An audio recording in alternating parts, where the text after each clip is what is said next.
सभी विद्यार्थियों को नमस्कार। स्वागत है आप सबका आपके अपने परिवार स्टडी विद आरके में।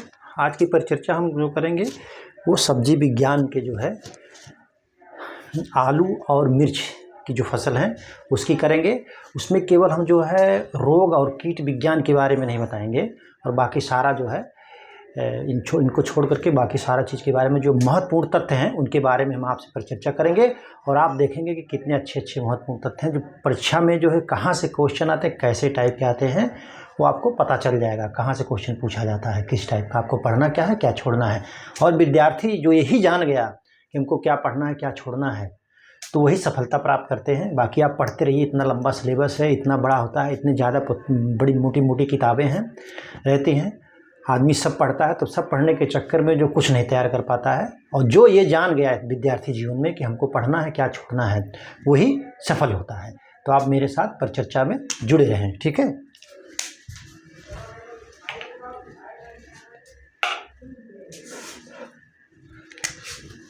आलू, आप आलू की फसल, आलू की फसल जो है वो एक सब्जी की फसल है। इसका वानस्पतिक नाम जो है, इसका वानस्पतिक नाम जो है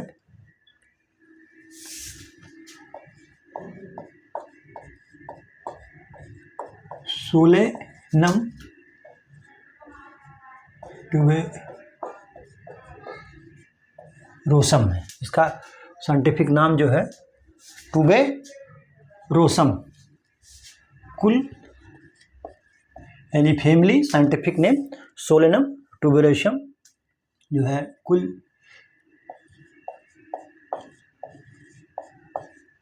सोलेनेसी।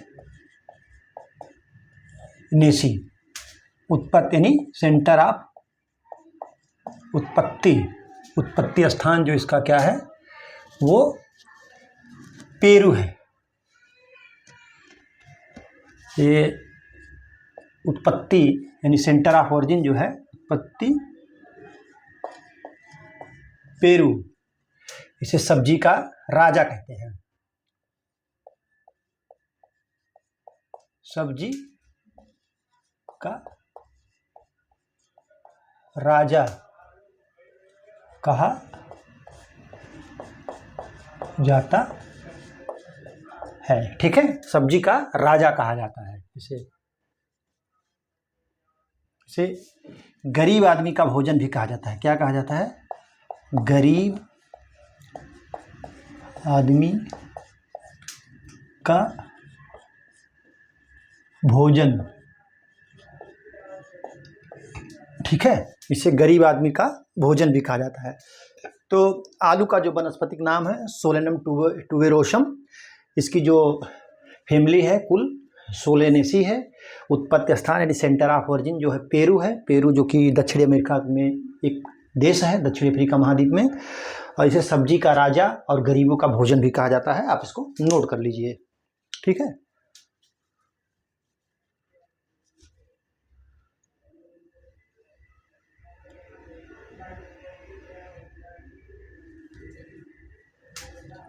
ये आलू की फसल हम मिटा दे रहे हैं। आप अब जान ही गए होंगे कि जो हम परिचर्चा कर रहे हो आलू की फसल पे कर रहे हैं। तो आलू का जो है आलू क्या है? आलू एक नकदी, क्या है? नकदी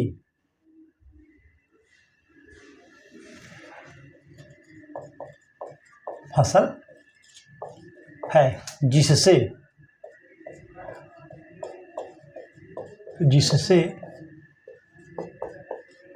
प्रति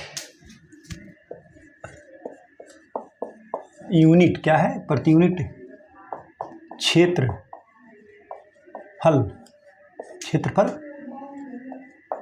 अधिक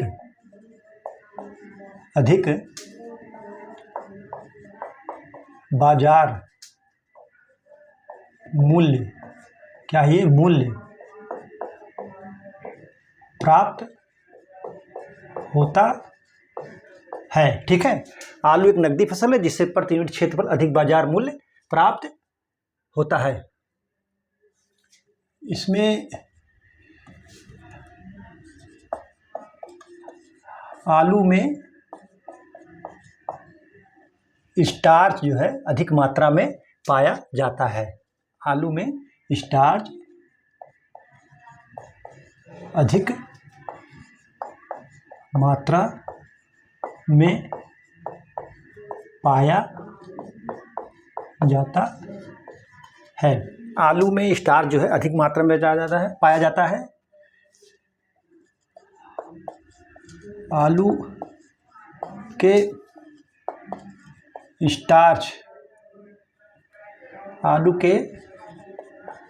स्टार्च को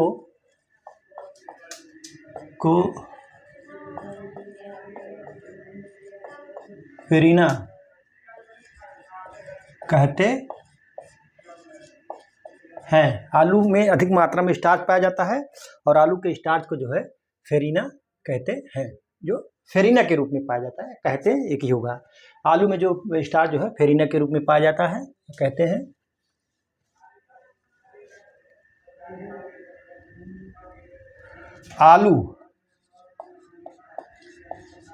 आलू जो है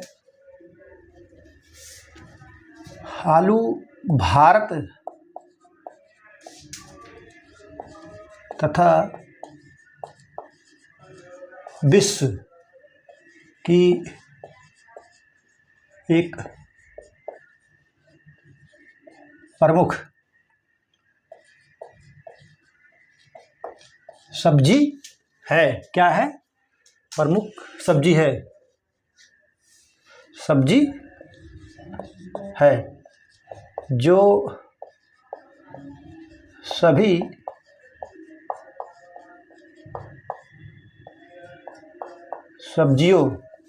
सब्जियों के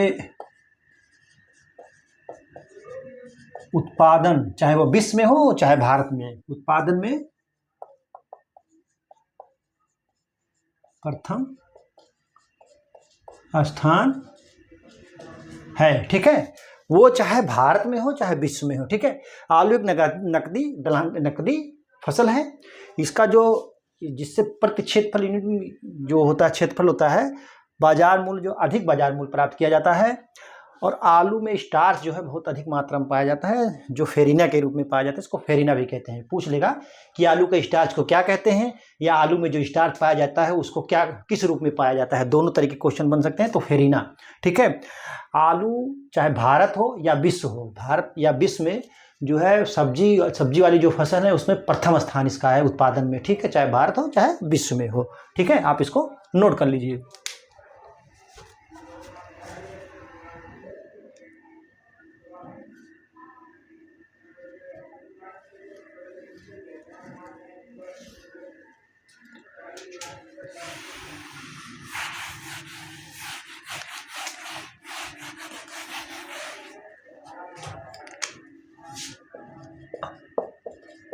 आलू के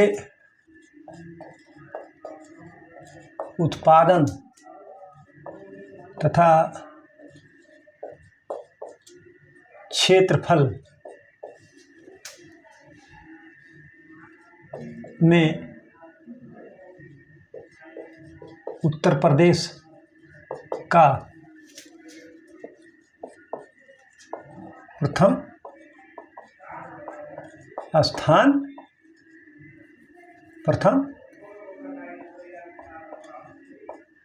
स्थान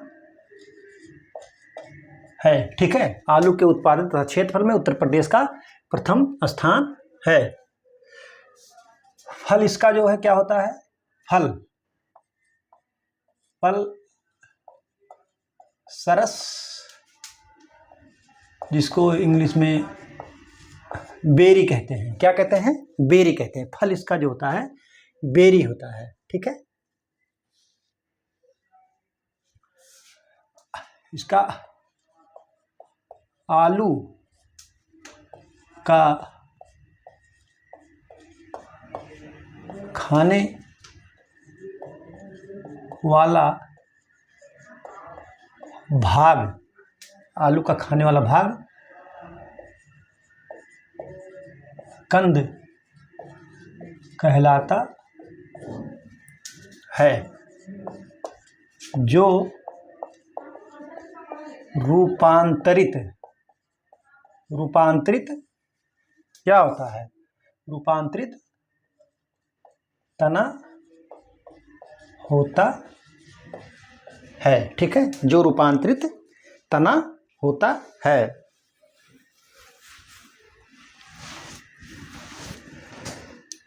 आलू के उत्पादन तथा क्षेत्रफल में उत्तर प्रदेश का प्रथम स्थान है। इसका फल जो है बेरी कहलाता है, सरस, और जो है आलू का जो खाने वाला भाग है कंद कहलाता है, जो रूपांतरित तना होता है। जैसे मैं आपको बता दूं कि इसमें अखुआ होता है और सोइंग के लिए प्रयोग किया जाता है, उसको जो है हम तना कहते हैं, उसको तना कहेंगे। जैसे गन्ने का जो है तना प्रयोग किया जाता है, आलू का जो है तना प्रयोग किया जाता है बोने में।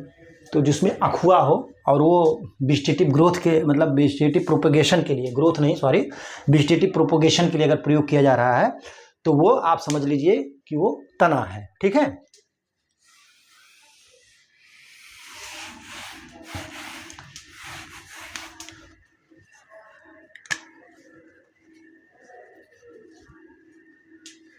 आलू बहुवर्षीय भी होता है और एक वर्षीय भी होता है। आलू बहुवर्षीय पौधा है।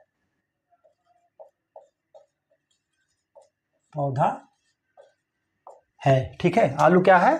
आलू जो है बहुवर्षीय पौधा है।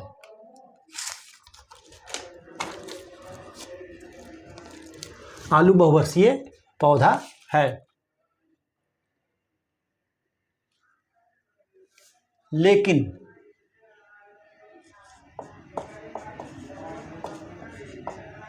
जो वो क्या है, लेकिन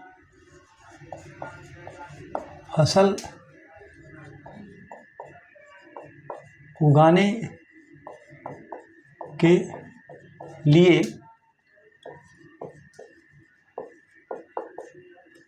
एक वर्षीय क्या होता है? फसल, लेकिन फसल उगाने के लिए एक वर्षीय पौधा है।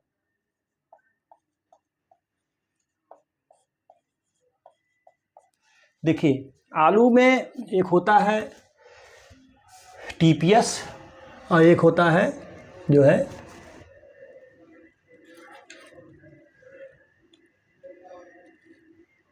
एक होता है एसपीटी, लेकिन मैं अभी आपको बता रहा हूं बाद में।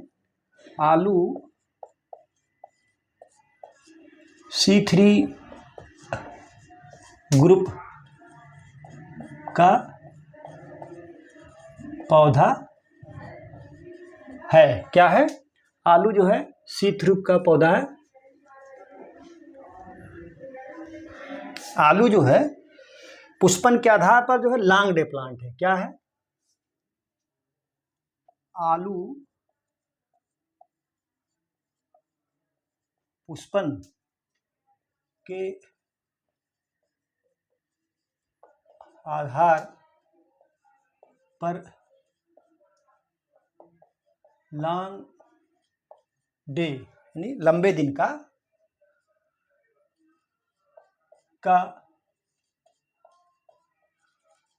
पौधा है। आलू पुष्पन के आधार पर लॉन्ग डे का पौधा है, लेकिन कंद माने आलू पैदा जो होता है, कंद पैदा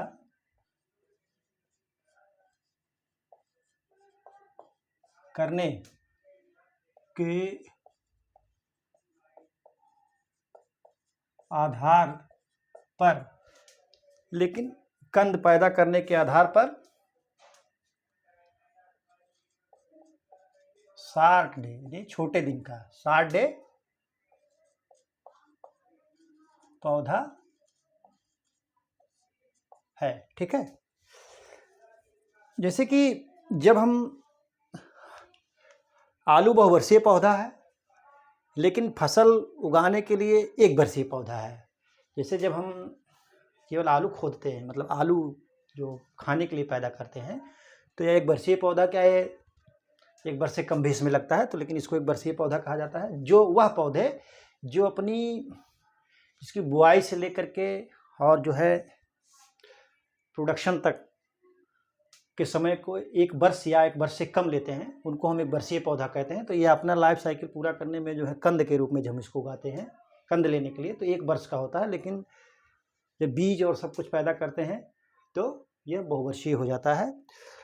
और आलू जो है C3 ग्रुप का पौधा है। जैसे C3 ग्रुप के पौधे और C4 ग्रुप के पौधे, तो मक्का, ज्वार, बाजरा, गन्ना क्या है, वो C4 पौधे हैं। आलू पुष्पन के आधार पर लांगडे पौधा है, लेकिन कंद पैदा करने के आधार पर जो है वो साड्य प्लांट है। जैसे अक्टूबर में इसकी बुआई होती है, अक्टूबर में हम इसकी बुआई करते हैं और जनवरी फरवरी में इसकी खुदाई कर देते हैं। तो अक्टूबर में दिन बड़ा होता है, दिन की अवधि जो होती है वो बड़ी होती है और रात की अवधि छोटी। लेकिन जब हम जनवरी फरवरी में जाते हैं तो उस समय क्या होता है कि दिन की अवधि छोटी होती है और रात जो है लंबी होती है। तो इसलिए ये जो है साड्य पौधा हुआ। ठीक है।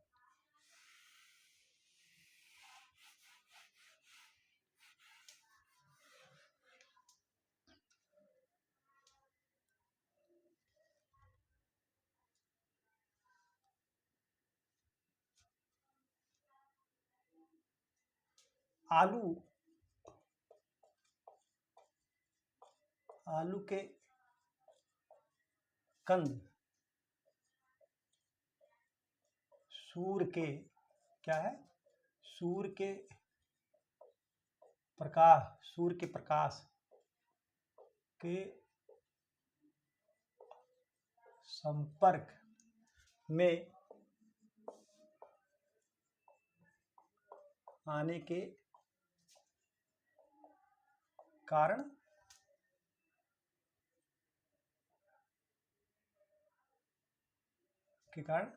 हरे रंग के हो जाते हैं। क्या हो जाते हैं? हरे रंग के हो जाते हैं।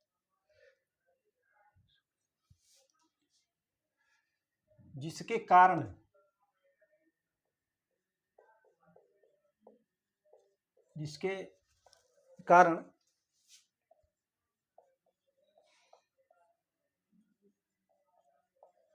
आलू में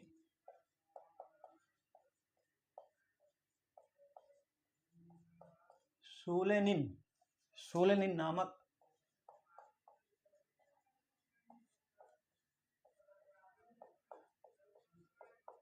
विषैला तत्व पाया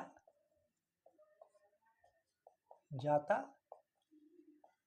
है। ठीक है। विषैला तत्व आलू जो है जब सूर्य की रोशनी के संपर्क में आता है तो वह हरा हो जाता है, जिसमें जो है ये सोलेनिन की जो मात्रा है, सोलेनिन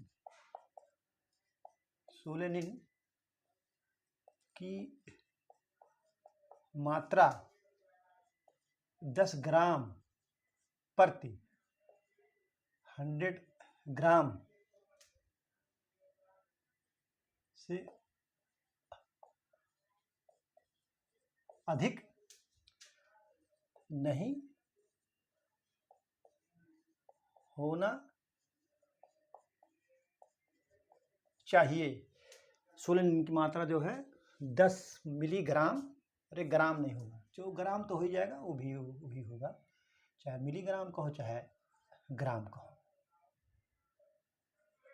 10 मिलीग्राम क्या है से अधिक नहीं होना चाहिए। ठीक है। आलू में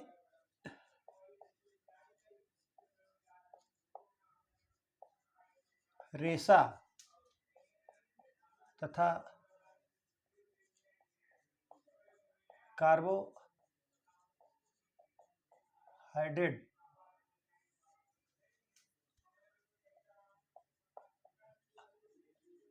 अधिक मात्रा में पाया जाता है। क्या है? आलू में रेशा और कार्बोहाइड्रेट अधिक मात्रा में पाया जाता है। ठीक है, आप इसको नोट कर लीजिए।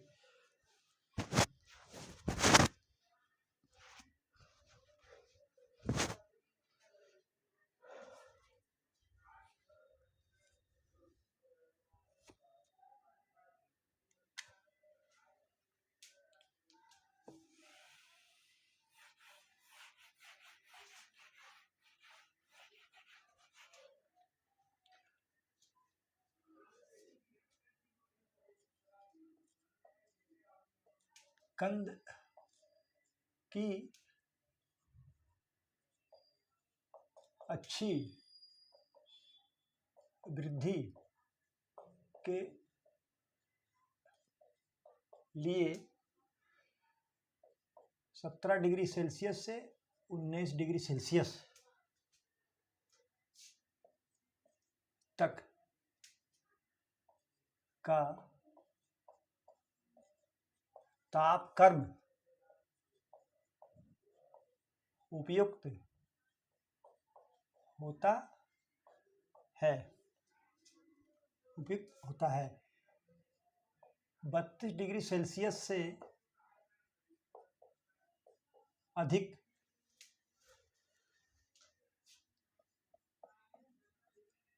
तापक्रम पर कंद यानी ट्यूबर की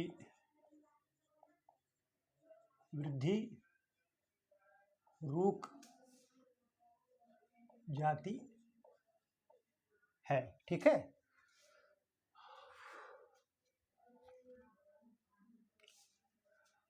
आलू, इसको नोट कर लीजिएगा बढ़िया से। आलू में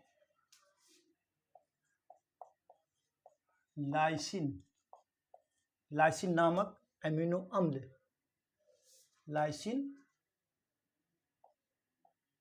अम्ल अधिक पाया जाता है। आलू में लाइसिन अम्ल अधिक पाया जाता है। ठीक है, आलू का भंडारण मतलब स्टोरेज जो है 10 से 15 डिग्री 10 डिग्री सेल्सियस से 15 डिग्री सेल्सियस तापक्रम पर किया जाता है। कितना किया जाता है? आलू का भंडारण जो है 10 से 15 डिग्री सेल्सियस पर क्या?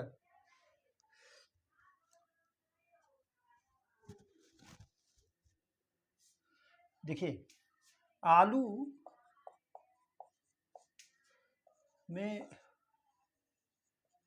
फूल आने तथा बीज उत्पादन हेतु उत्तरी भारत की पहाड़ी क्षेत्र उपयुक्त होता है। ठीक है, इसको नोट कर लीजिए आप लोग, उपयुक्त होता है।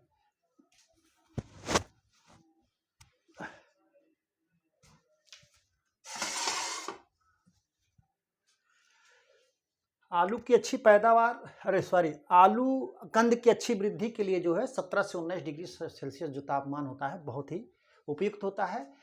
लेकिन अगर 32 डिग्री सेल्सियस से ऊपर टेम्परेचर होता है तो आलू की जो कंद की वृद्धि होती है वो रुक जाती है।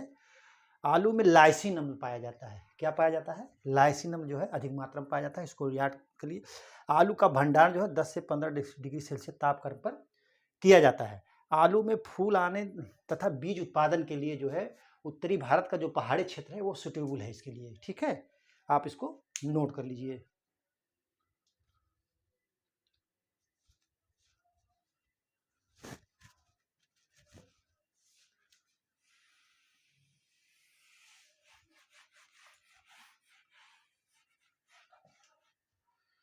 आलू का प्रवर्धन यानी प्रोपोगेशन वर्धन कंद यानी ट्यूबर द्वारा किया जाता है। आलू का प्रवर्धन कंद द्वारा किया जाता है और इसका ये खाने वाला पार्ट भी कहा जाता है। ठीक है, आलू का जो बीज दर क्या होता है?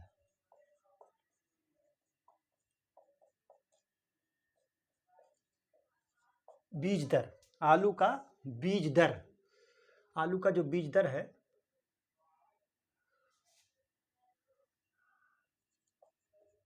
आलू की अगेती, आलू की जो अगेती फसल होती है, आलू की अगेती फसल, आलू की अगेती फसल के लिए 30 से 35 ग्राम का कंद क्या करते हैं? कंद काम में लाते हैं, जिसका वजन या भार, उसका भार 20 से 25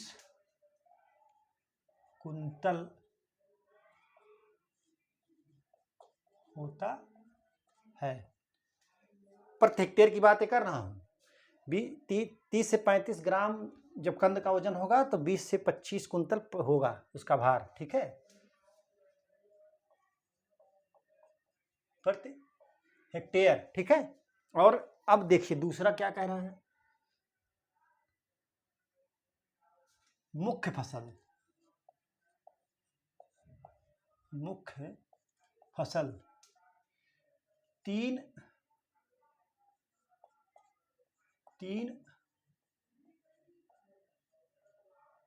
अखुआ वाला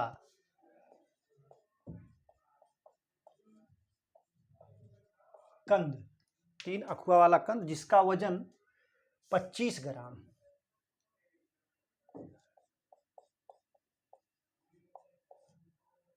जिसका भार 25 ग्राम, उसको कितना लेते हैं? 15 से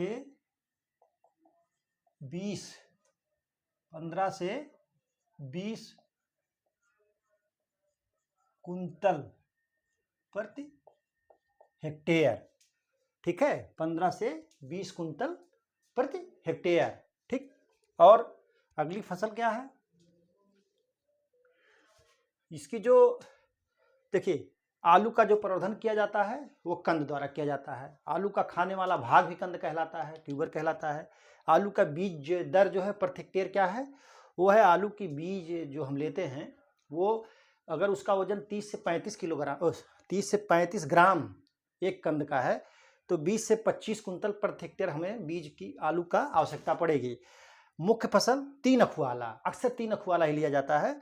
तो जो कंद जिसका भार जो होता है 25 ग्राम, प्रत्येक जो टुकड़ा होगा कंद होगा, बड़ा आलू है तो उसको काट के लेते हैं और छोटा आलू है तो पूरा का पूरा ले लिया जाता है, तो इसका 25 ग्राम वजन होना चाहिए। वो 15 से 20 कुंतल प्रति हेक्टेयर बीज की आवश्यकता पड़ेगी। आप इसको नोट कर लीजिए।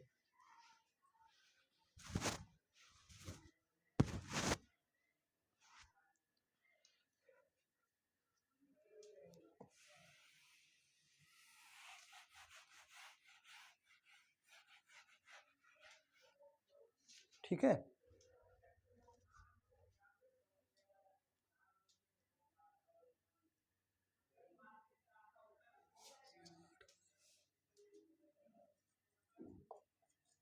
आलू के कंद की दूरी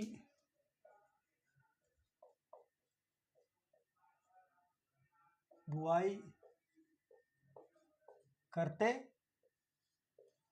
हैं 60 गुणे 20 सेंटीमीटर। कितना? 60 गुणे 20 सेंटीमीटर, यानी कतार से कतार की दूरी भी 60 सेंटीमीटर और पौध से पौध की दूरी 20 सेंटीमीटर रखते हैं। ठीक है।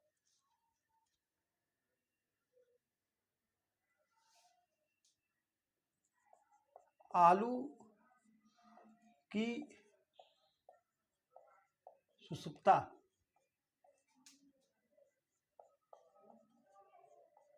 माने डार्मेंसी को तोड़ने के लिए 1%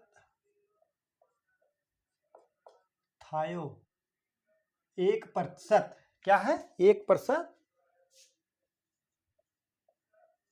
थायूरिया का प्रयोग करते हैं। किसका करते हैं?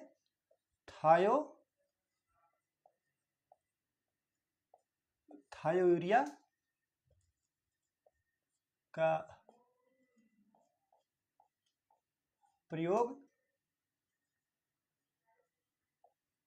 करते हैं। क्या करते हैं? आलू की सुसुप्ता को तोड़ने के लिए 1% थायोयूरिया का प्रयोग करते हैं। ठीक है।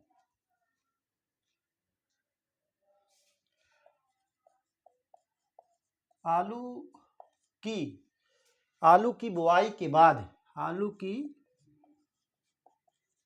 बुआई के 40 दिन बाद मिट्टी क्या होता है? मिट्टी चढ़ाने का कार्य किया जाता है। चढ़ाने का कार्य किया जाता है। ठीक है। जिसको इंग्लिश में बोलते हैं अर्थिंग अप। अर्थिंग अप 2 फसल में होती है मुख्यतः, आलू और गन्ने में। ठीक है। आलू और गन्ने में अर्थिंग अप किया जाता है। ठीक है।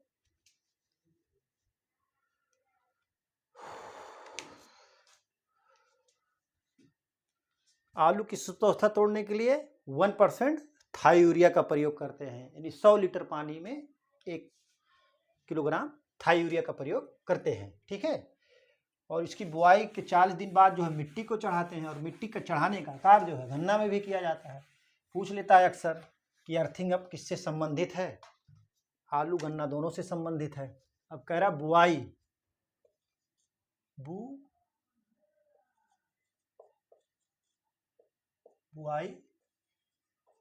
का समय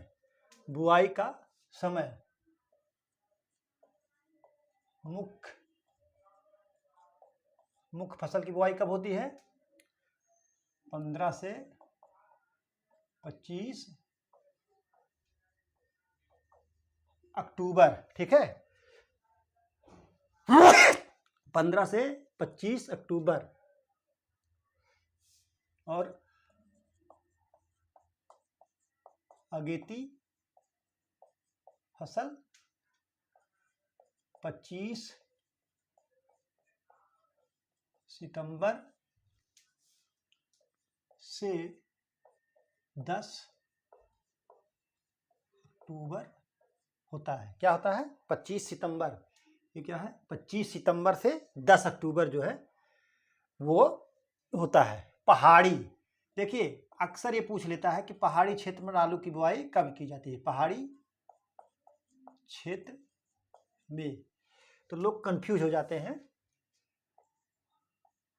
इसलिए फरवरी, पहाड़ी क्षेत्र में कब होता है? फरवरी में इसकी बुआई की जाती है, और यही जो है बीज उत्पादन के लिए भी सही माना जाता है। तो मुख्य फसल 15 अक्टूबर से 25 अक्टूबर के बीच, अगेती फसल 25 सितंबर से 10 अक्टूबर के बीच, और पहाड़ी क्षेत्र पर जो है फरवरी। आप इसको नोट कर लीजिए।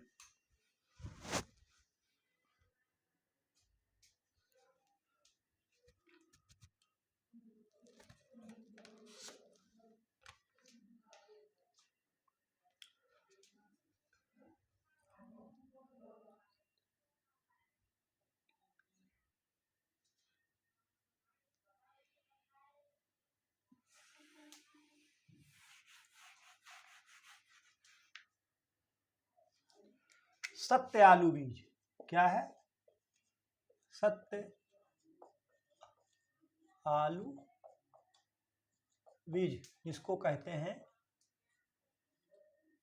TPS, TPS true potato seed. सत्य आलू बीज यह तकनीक, यह तकनीकी, यह तकनीकी रामानुजम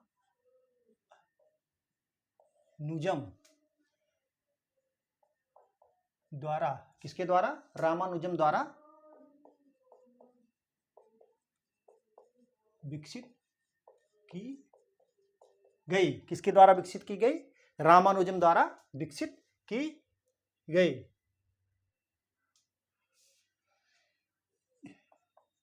इस तकनीकी द्वारा, इस तकनीकी द्वारा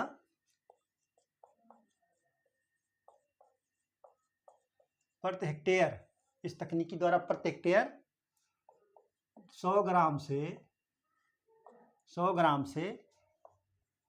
150 ग्राम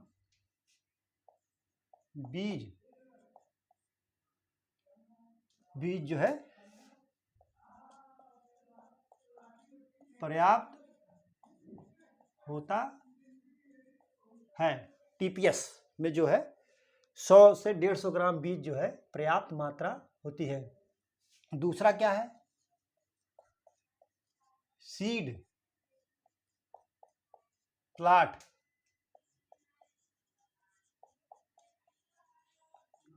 तकनीकी, क्या है? सीड प्लाट तकनीकी।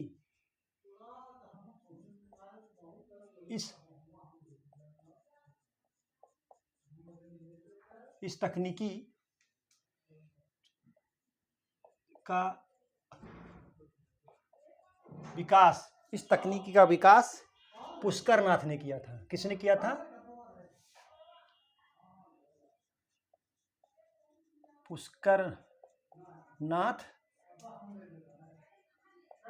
द्वारा 1967 ईस्वी में किया गया था। पुष्करनाथ द्वारा इस तकनीकी का जो है 1967 में विकसित किया गया था।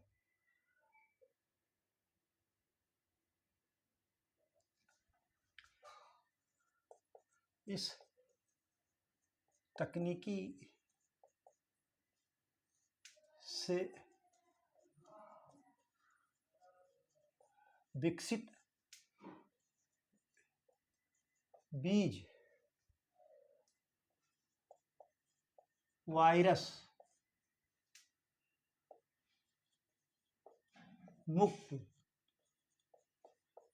होते हैं। क्या होते हैं? वायरस मुक्त होते हैं। जैसे देखिए सत्य आलू बीज, जिसको कहते हैं ट्रू पोटैटो सीड। क्या कहते हैं? True potato seed.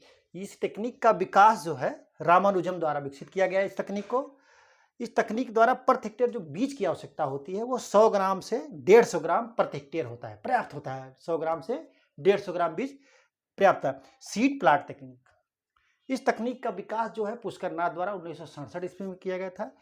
इस तकनीकी द्वारा जो कंद बीज का प्रयोग किया जाता है वो वायरस मुक्त होते हैं।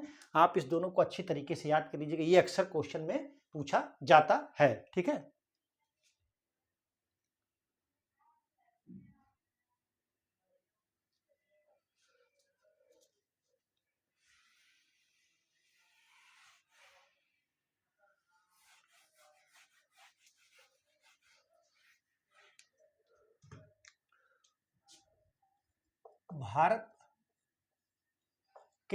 भारत के मैदानी क्षेत्रों में, भारत के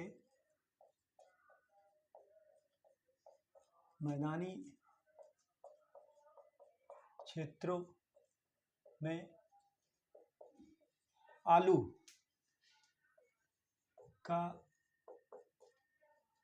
बीज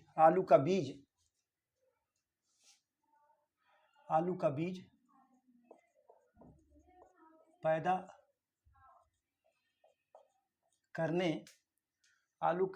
करने के लिए सीड प्लाट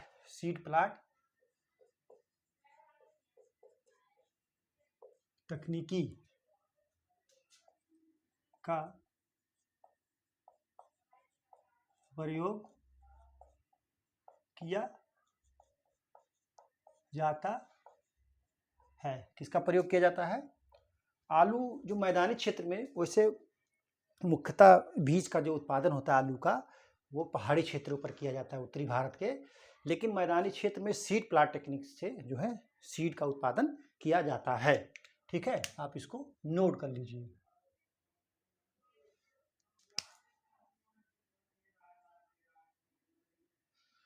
ठीक,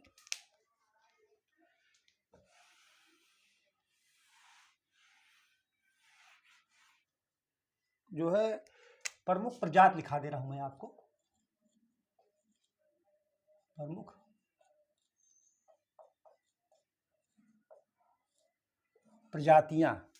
प्रजातियां जो अक्सर क्वेश्चन में पूछी जाती हैं।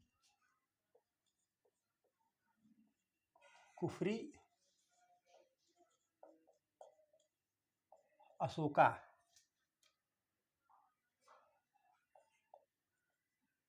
अति शीघ्र पकने वाली। ठीक है, कुफरी अशोका है, अति शीघ्र पकने वाली।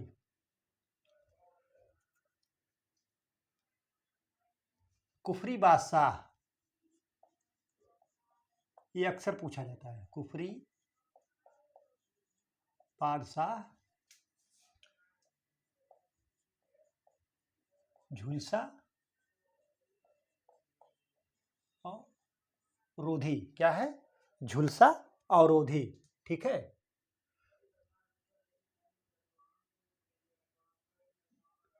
एक देखिए कुफरी शीतमान,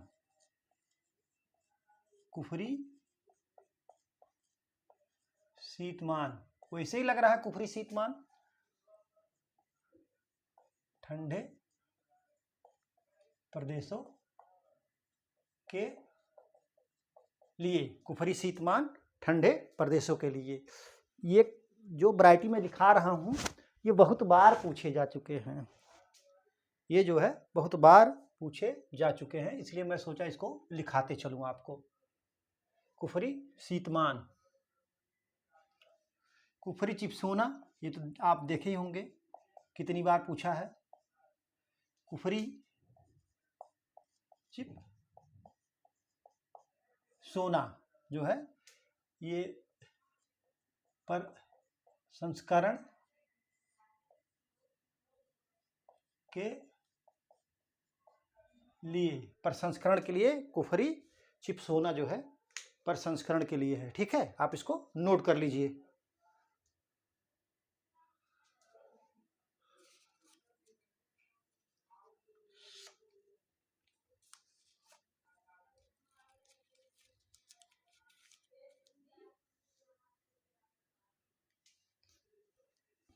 ये वैरायटियां आप अच्छी तरीके से याद कर लीजिएगा। कुछ इसमें जो है फिजियोलॉजिकल डिसऑर्डर होते हैं जिसको हिंदी में दैहिक विकार कहते हैं, तो उसको मैं आपको लिखा दे रहा हूं।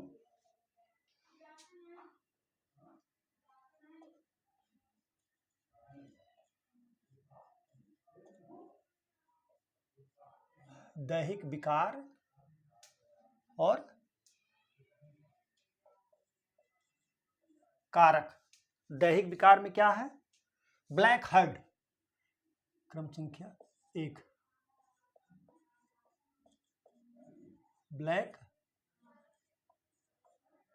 अक्सर क्वेश्चन पूछता है कि आलू में जो है ब्लैक हेड किसके कारण होता है, या ब्लैक हेड जो है किससे संबंधित है।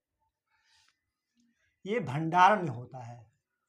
भंडारण में ऑक्सीजन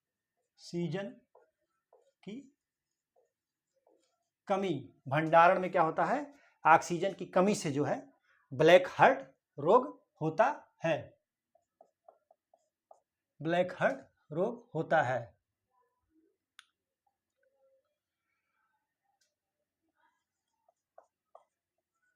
खोखला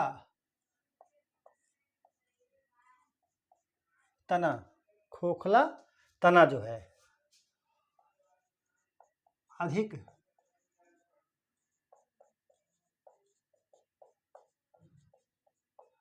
नाइट्रोजन का प्रयोग, चाहे कहिए चाहे उपयोग कहिए, अधिक नाइट्रोजन का प्रयोग या उपयोग।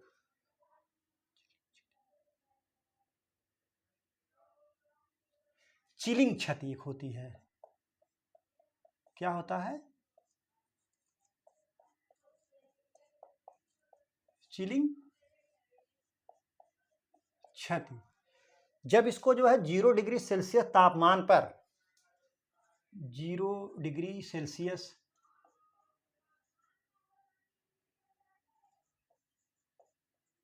तापमान पर लंबे समय तक भंडारण करने पर, क्या है, चिलिंग क्षति जो होता है वो 0 डिग्री सेल्सियस तापमान पर लंबे समय तक भंडारण करने पर। 4 कह रहा है कंद का हरापन, कंद का हरापन। नीचे कर दें थोड़ा सा,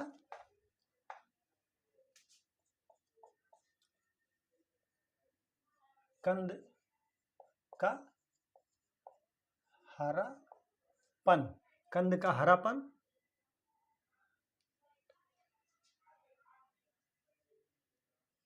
कंद का सूर्य के प्रकाश, सूर्य के प्रकाश, सूर्य के प्रकाश के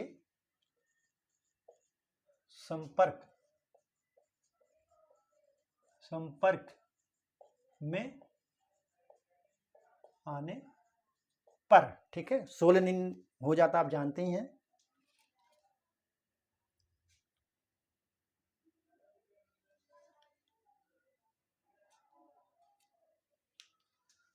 ठीक है, आप इसको नोट करिए, फिर मैं आपको बताता हूं ये है क्या चीज। दैहिक विकार।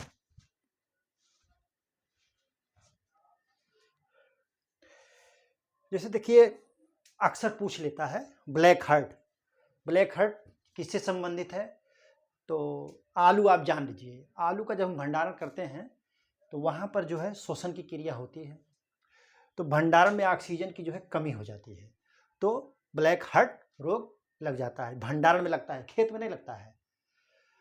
खोखला तना, खोखला तना क्या होता है कि जब हम नाइट्रोजन का प्रयोग करते हैं तो नाइट्रोजन के प्रयोग करने से जो है पोषक तत्व मिलता है पौधों को, ठीक है, और जब पौधों को पोषक तत्व ज़्यादा मिलता है तो वो जो विकास करते हैं, नई नई सेल पैदा होती हैं, और नए नए सेल पैदा होते हैं, तो जब नई सेल पैदा होती है तो उस पर फंगस, वायरस या बैक्टीरिया का अटैक तेज़ी से होता है।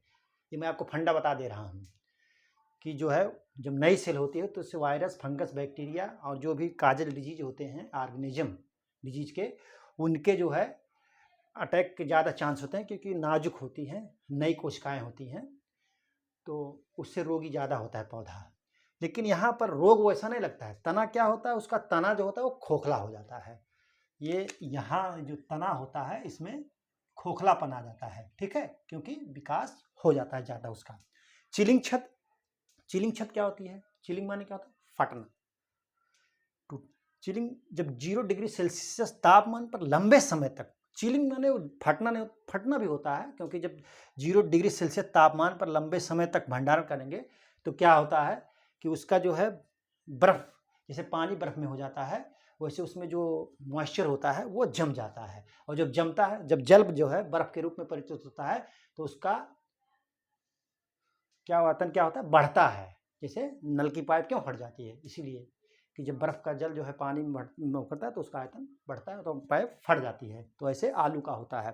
कंद का हरापन, कंद का हरापन आप जानते हो कि जब हम उसके मिट्टी चढ़ाते हैं तो कहीं कहीं बच जाता है, कभी कभी बच जाता है किसी किसी आलू पर। तो जब प्रकाश के संपर्क, सूर्य के प्रकाश के संपर्क में वो आता है तो उसमें जो हरापन आ जाता है, और हरापन जो होता है तो उसमें जो एक विषैला तत्व होता है जिसको सोलेनिन कहते हैं, ठीक है। आप इसको नोट कर लिए, नोट कर चुके होंगे। अब मैं आपको जो है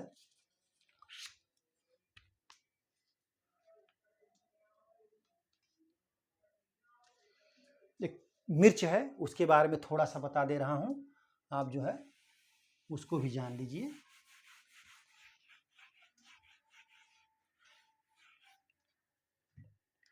मिर्च की फसल,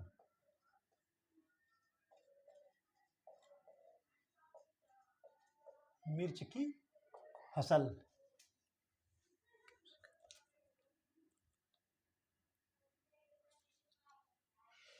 सॉरी, मिर्च की फसल जो है, वीडियो बड़ी हो जाएगी इसलिए हम आज जो है मिर्च की फसल को नहीं बताएंगे आपको। आप केवल आज आलू की फसल जान करके रहिए, कल की वीडियो में आपको जो है मिर्च की फसल बता दूंगा। तो आप जो है आलू के बारे में इतना पढ़ लीजिएगा, और जब आप इसको पढ़ लेंगे तो आप लगभग एक क्वेश्चन तो आप करके ही आएंगे। अगेती झुलसा, पतेसी झुलसा, उसका एक रोग होता है, वही आपको बताना है, वो बता दूंगा जब सारी फसलों के रोग के बारे में बताऊंगा।